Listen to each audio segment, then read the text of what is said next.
2026 June Costa Rica mission by Chuck King. Our team of 7, Kurt, Mary, Sophia, and Cameron Serwell, Lois Kiger, Charity Edwards, and Charles King departed by 3 a.m. for the Pittsburgh airport on Thursday, June 4th. We had 14 checked bags plus all our carry-ons. So we dropped everyone except Mary Serwell and Charity Edwards and Charles King at the United counter with the bags while we parked our 2 vehicles in the shuttle lot. A United representative printed off all the bag tags and tagged all the checked bags. After dropping them off at the bag check counter, we proceeded through TSA screening into our gate for Houston. We had great seats and all went well in Houston. After an hour layover, we boarded for Liberia, Costa Rica. Again, good seats and no issues. Upon arrival in Liberia, we proceeded through immigration and customs with all those bags. No difficulties. Emerson and another brother met us outside, and we loaded up all those bags on a trailer after first placing them in very large trash bags to protect them from the rain. Then we went to the rental car building near the airport to get our very nice Toyota SUV. The drive to our hotel in Upala was about 2 hours. We sorted out those bags upon arrival and settled into our rooms in the Los Crotos Hotel. We finally enjoyed a nice dinner together at a nearby restaurant before calling it a day. On Friday after breakfast, we packed up the children's gift bags for the evening service. Kurt and Emerson later went to the bank to exchange our expense money from USD to Costa Rican currency. On Friday morning, we visited Emerson and his wife, Mary, in their house where they moved recently. We also participated in a house church meeting where everyone who wanted to shared something with everyone else. So Kurt and Charles King each shared a brief message, while most everyone else sang and greeted and prayed and encouraged us. I also went next door to see the egg incubator project that Philip Tompkins introduced recently when he was here. They had just begun to hatch baby chicks.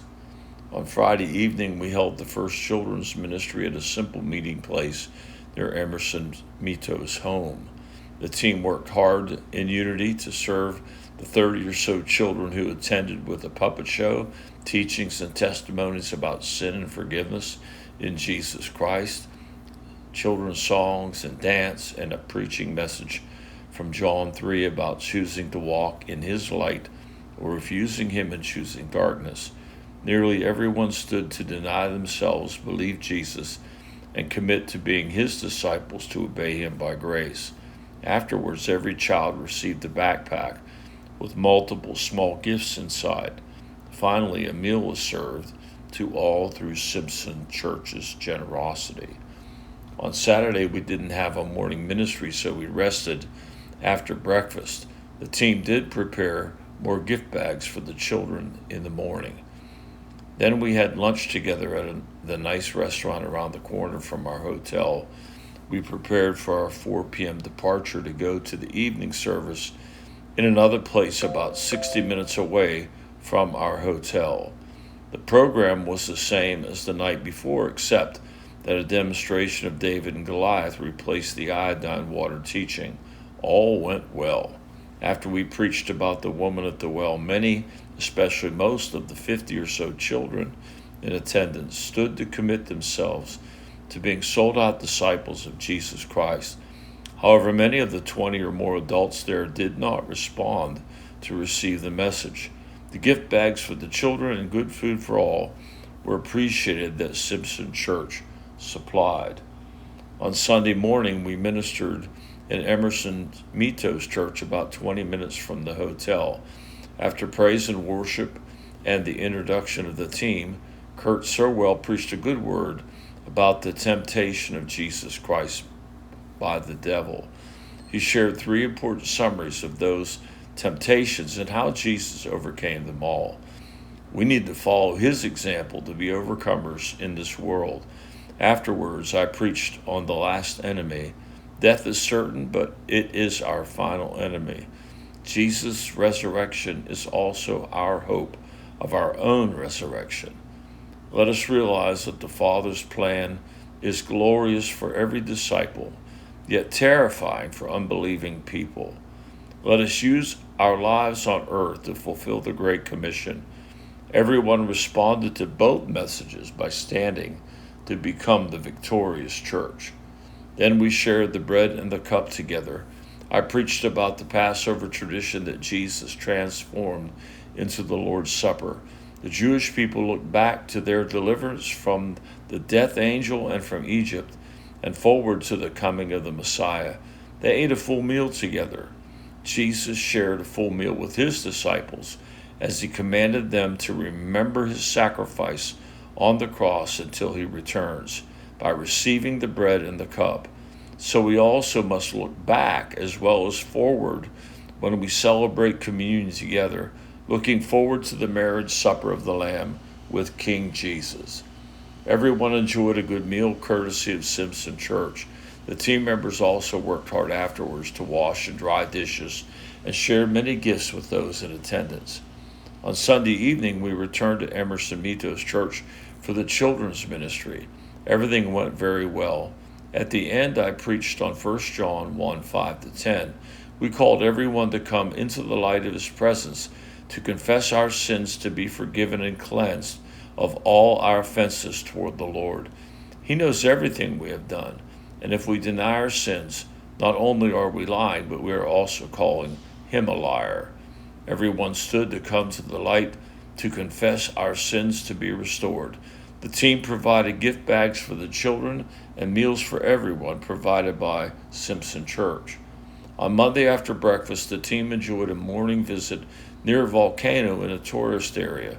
There is a beautiful river system there below the volcano where they swam in the river and enjoyed a few hours together.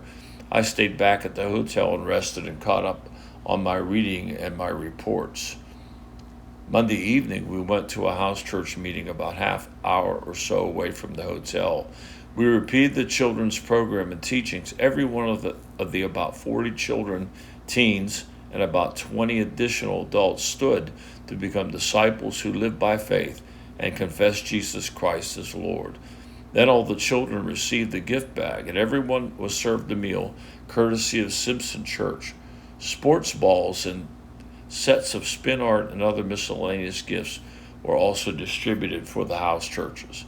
On Tuesday morning, we drove 3 hours to Miramar to our hotel, Don Francisco. We met with Francis and his family at the church building, where they provided a lunch for us. The team set up the puppet stage before returning to our rooms to rest. In the evening service, we shared the program with the children before preaching the word to everyone. I preached on the secret place, calling us all to stop performing in public without the face-to-face fellowship with him in our own secret place. Humility and submission to the Lord in the secret place empowers us to resist the devil so he flees from us, as well as empowers our public ministry. Everyone stood to confess their need of renewal in their personal secret place. Afterwards, the kids received their gift bags, and we had a nice meal provided by Francis and his church. On Wednesday the 10th, we were served breakfast at Francis Church. Then after 9 a.m., we went to a local grade school to minister to about 60 students and their teachers. The 1 hour program was very well received. We were told that most of these children had not before heard biblical gospel teaching. Yet after the program and preaching, all of them stood to live by faith in Jesus Christ, to follow him and to witness to others. They all received a tract and a gift bag from the team. On Wednesday afternoon, we went to a sugarcane plantation house church. The team did their entire program for about 20 people. Great response. Everyone stood to humble themselves, submit to the lordship of Jesus Christ, and then resist the devil in the grace of God. Many gifts were given afterwards by the team, including gift bags, and extra gifts for both young and old.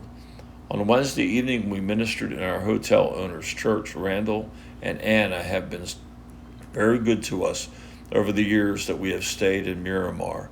They pastor a large church of about 400 members. The team did a great job again tonight with their program after praise and worship. Then I preached on the dramatic changes the Jewish believers had to make when Jesus Christ came to inaugurate the new covenant. Everything changed upon the lordship of Jesus Christ. Their dead religion was replaced with following Jesus.